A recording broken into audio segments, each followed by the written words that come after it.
Pasta అంటే పిల్లల నుంచి పెద్దల వరకు అందరికీ ఇష్టమేనండి. చాలా బాగుంటుంది. ఇంక ఈ రోజైతే నేను పాస్తా బిర్యానీ తయారు చేయబోతున్నాను. ఇంక రండి చూసేద్దాం దాని తయారీ విధానం ఎలా అని చెప్పేసి. నేనైతే ఇక్కడ 2 రకాల పాస్తా తీసుకున్నాను. మీకు ఇష్టమైన పాస్తా అనేది మీరు ఉపయోగించవచ్చు.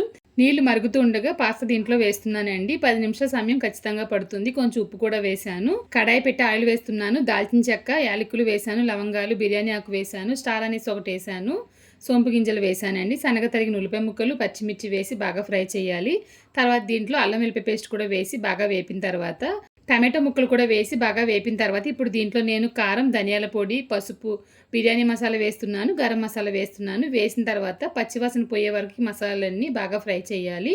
ఇప్పుడు దీంట్లో కొంచెంగా కొత్తిమీర వేసాను. తర్వాత ఉడికించిన పాస్తా నీళ్ళతో పాటు వేసేస్తున్నాను. నేను తక్కువ నీళ్ళు ఉపయోగించాను కాబట్టి కొంచెంగానే నీళ్ళు ఉన్నాయి అలా వేసేసాను. ఎక్కువ నీళ్ళు అయితే కనుక వడగట్టి వేయండి.